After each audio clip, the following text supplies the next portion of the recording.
Talking about touring cars, motorsport, I guess. Started off with Formula One. That was definitely my first motorsport thing that I loved. I'd say, so I'm 29, so I'd say by the time I was like 9, 10-ish, I had a rough idea of what was going on in Formula One. So, yeah, that's kind of Schumacher, Benetton era. Damon Hill with arrows. And then, yeah, I think probably like the first real significant Formula One things I remember was like wet races or being woken up really early in the morning to watch like the Japanese Grand Prix and stuff like that. That was always, my dad used to just wake me up like at 2 o'clock in the morning, and that was always like really exciting as a kid. Just jump straight out of bed for that. 2 hours of just Formula One, and Formula One was different then because it sounded more significant. You had like Murray Walker commentary and Martin Brundle, which was like, again, that's like for a lot of people I'd say like Murray Walker is probably like the sound of their youth for motorsport.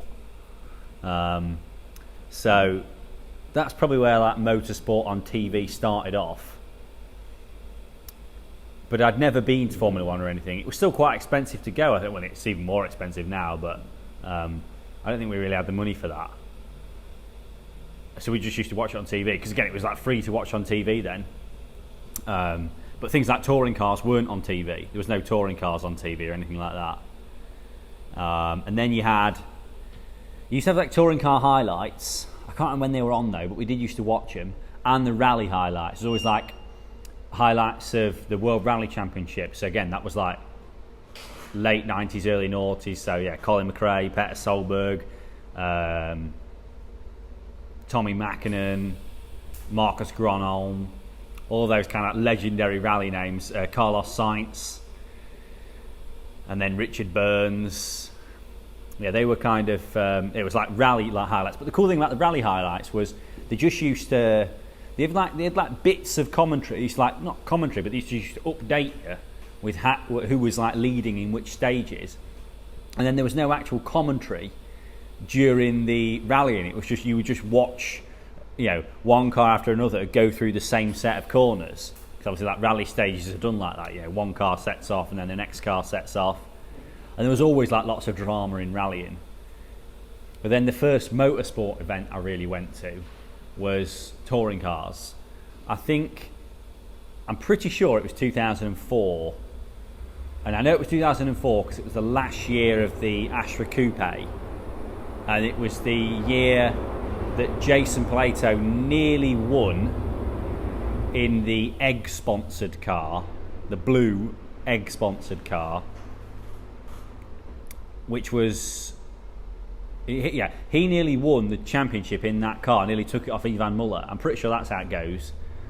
And that's what got him basically kicked out of the Vauxhall team because he was meant to be like a number 2 driver to Ivan Muller.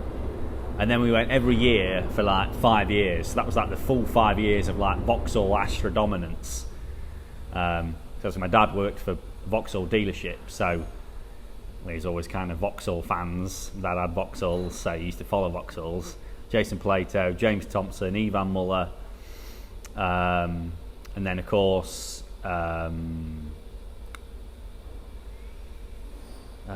what's his name? Paul, who does the not commentary now, but he does the like grid talk to the drivers.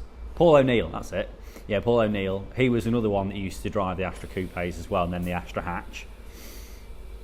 And then I think dropped out of watching touring cars probably about 2010-ish, I'd say. That's when NGTC regs started to come in. I think that was about 2012 actually. Can't remember. But yeah, haven't like followed touring cars religiously, but just have very vivid memories of touring cars. Say like, it always seemed to be raining at Donington Park. Stood on the infield at Craner Curves, sideways rain. Just used to always, it seemed to be like that every year because we used to camp we used to go on Friday, camp Friday night, Saturday night. There was always like a really good atmosphere on the campsite. I used to drink alcohol when I was a kid. That was like my first alcohol. It was always like a really good atmosphere. It was always like that's the thing with touring cars, and most motorsport, I guess. It's almost like football, and everybody has teams. They always have like one driver they follow or one manufacturer they follow. And at the time, it was always about Vauxhall or Seat or MG. When Colin Turkington was in the black MG ZR with the green stripes. Yeah. Lots of sideways rain.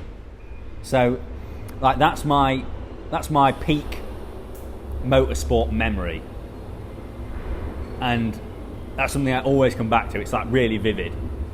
So I guess, like, does anybody else have peak kind of motorsport memories that just take them back to that? You can almost even smell it. That's like that's how it is for me, that memory.